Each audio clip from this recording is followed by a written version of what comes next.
Estamos de volta aqui com Roda de Entrevista, que está conversando com o professor Carlos André. Estamos falando de língua portuguesa, com todos os seus desafios. O senhor disse no bloco anterior, professor, que as pessoas gostam da língua portuguesa. Eu concordo, porque eu também gosto. Eu acho uma língua bonita, talvez a mais bonita do mundo, talvez empate com a língua francesa, por aí. Mas por que o brasileiro fala tão mal a sua própria língua? Nós não teríamos que nos preocupar antes de uma reforma ortográfica, o Senado envolvido com essa questão, zelarmos para que seja melhor ensinada a língua e para que as pessoas falem melhor a sua própria língua. Sem dúvida. A questão passa por um processo educacional mais eficiente. Não há a menor dúvida quanto a isso. Nós queremos resolver as coisas... O senhor que é professor, o senhor diria que a língua é mal ensinada? Ou as pessoas que têm preguiça de aprender a língua? Eu diria que preguiça talvez seja uma palavra muito forte, que a língua seja mal ensinada também seja uma expressão mais forte, embora ela tenha, nos dois casos, haja coerência. Nós temos um problema sério. Hoje nós temos os cursos tecnológicos e biológicos no Brasil como sendo os cursos melhores.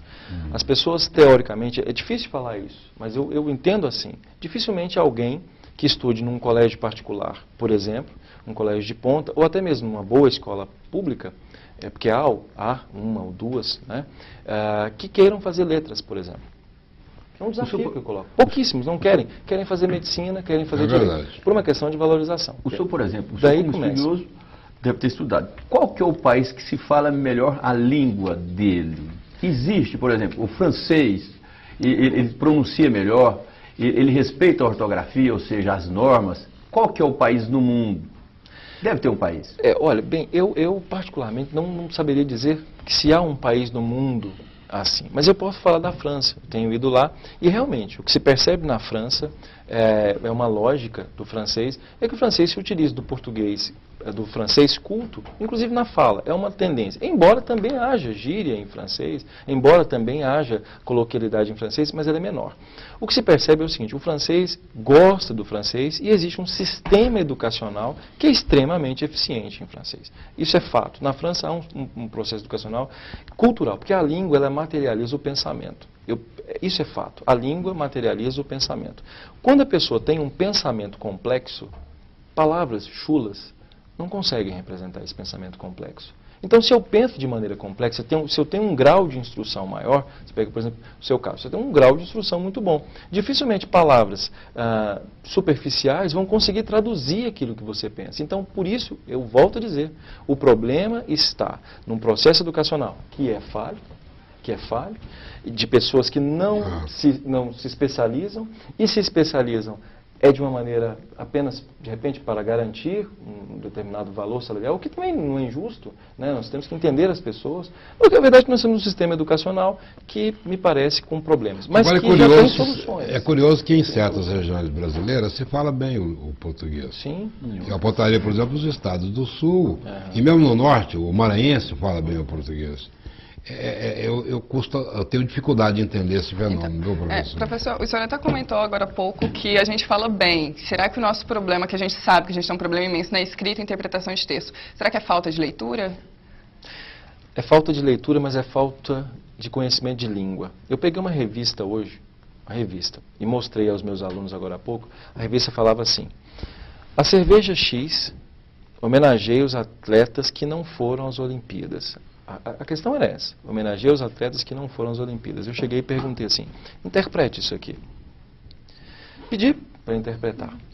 Aqueles alunos que sabiam, por exemplo, o que é uma oração subordinada adjetiva, parece uma loucura hoje falar isso em ensino médio, não se pode mais falar isso. Isso é terrível, isso na minha concepção é terrível o fato de não se ensinar mais a gramática como ela deve ser ensinada. Ora, se é uma oração subordinada adjetiva, restritiva, ela restringe, ela está dizendo, eu vou homenagear os atletas que não foram às Olimpíadas. Quem que é? O consumidor, isso é uma propaganda. Isso é uma propaganda. Quem são os atletas que não foram? Eu repito, o consumidor, né, que é chamado de atleta. Se eu colocasse uma vírgula, eu acabaria com as Olimpíadas. Porque nenhum atleta iria às Olimpíadas, porque nós teríamos uma oração subordinada, adjetiva, explicativa. Então você me perguntou sobre leitura. Não adianta ler. Não adianta ler. Se nós lemos coisas ruins, teoricamente, temos conhecimento ruim. Não há como ler, por exemplo, um exemplo, Chico Buarque, não dá para entender, por exemplo, Para Todos de Chico Buarque, sem entender o que é composição por justa. Você acha, por exemplo, que as redes sociais estão estimulando as pessoas a escreverem mais? Estudiosos afirmam que sim, ou seja, que o conteúdo das pessoas começaram a melhorar, principalmente agora com esse exercício diário que elas têm nas redes sociais, Facebook, Twitter, MySpace e tantos outros aí. O senhor acha que é um estímulo mesmo ou o senhor acha que isso faz prejudicar as pessoas, já que nós vimos o VC, o V e o C querendo falar você? Nunca se leu tanto. Nunca se leu tanto no Brasil, nunca se escreveu tanto no Brasil. A lógica de escrita e de leitura hoje, ela é dinâmica. O problema é a informação que se tem. Não há, sob qualquer hipótese, nível de criticidade. Não há, sob qualquer hipótese, condição intelectiva de discussão sobre aquilo que se lê. É bom lembrar que toda leitura tem que gerar reflexão. Então, como são muitas informações, nós estamos com muitas informações, e o tempo inteiro informações, não temos possibilidade de refletir. Então, isso não é leitura. Isso não é leitura. É raso, né? Professor, aí nesse sentido, a redação do Enem agora, deste ano, foi sobre o tema, os efeitos da implantação da lei seca no Brasil. Maravilhoso. Aí nesse sentido, então, o aluno tem que ter uma reflexão e tem que ter um conhecimento. Quando trabalha com essa questão da atualidade, os alunos têm uma tendência para desenvolverem melhor, para se sentir mais seguros na escrita? Eu fiquei muito revoltado. Eu sou professor, como eu disse, sou professor do aula de manhã, à tarde e à noite.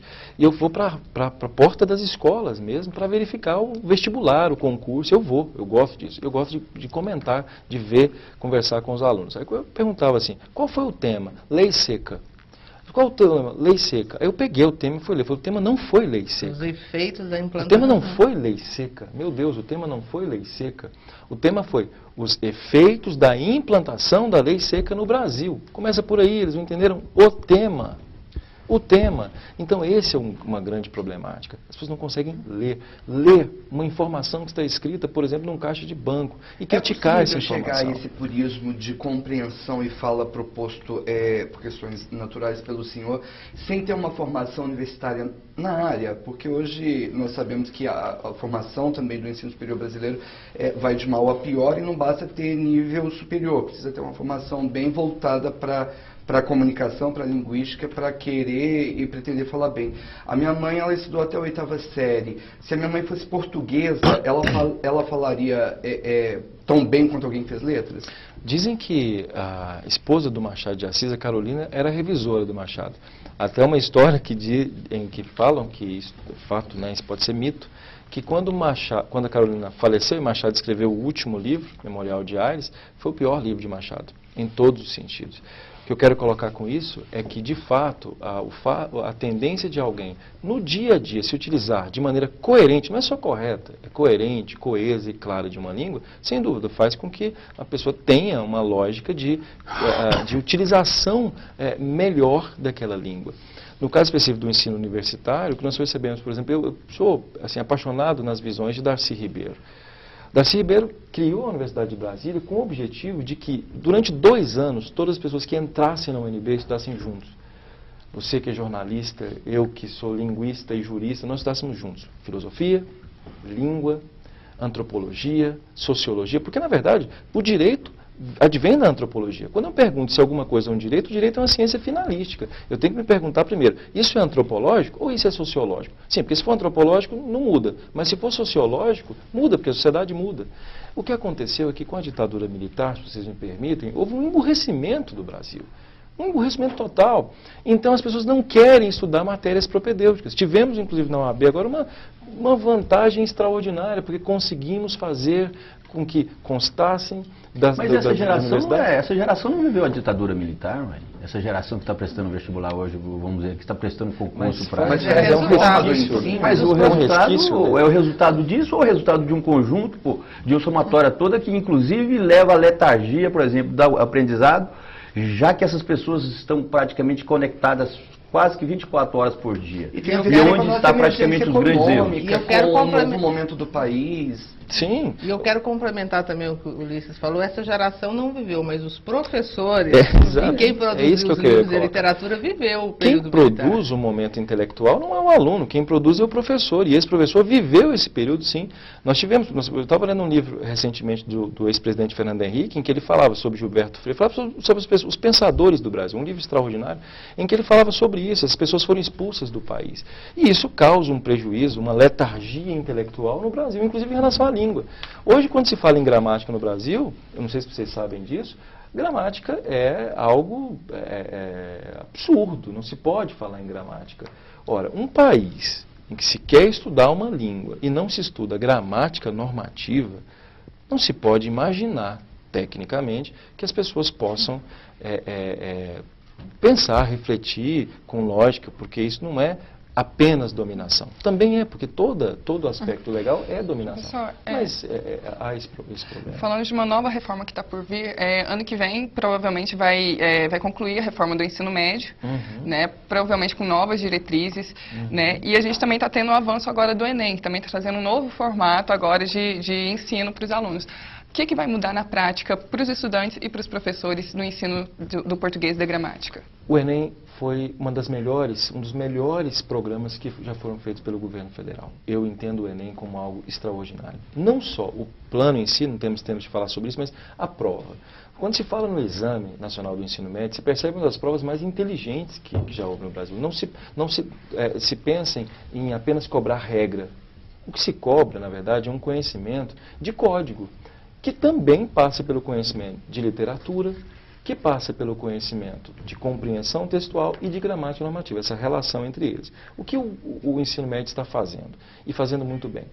Fazendo com que determinadas ciências que tenham relação entre si, que se chama multidisciplina, não interdisciplina, relação entre si, elas possam conviver na própria prova.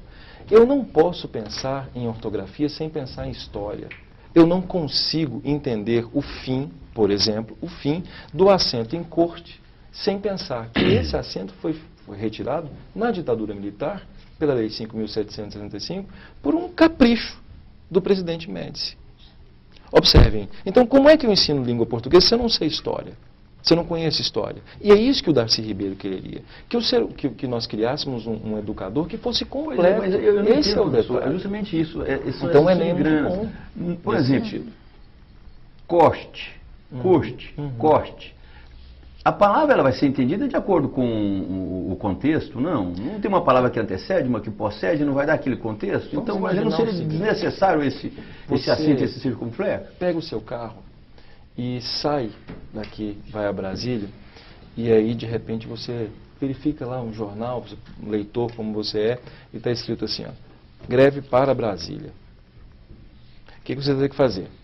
Você tem que parar o seu automóvel, ir lá, ler o contexto e perceber qual seria a lógica daquilo. É uma questão de filosofia. Bem, eu não estou dizendo que eu defenda isso. Eu estou só dizendo que quem não defende pensa que a questão do processo de comunicação, ela passa por alguns valores. Eu compreendo. O seu valor é contextual. Eu não discordo dele. Mas há pessoas que pensam diferente. Que pensam que não, que a acentuação tem que tirar. Nós vamos agora, professor Carlos André, para o nosso último bloco comercial. A gente volta já com roda de entrevista que está conversando com o professor Carlos André.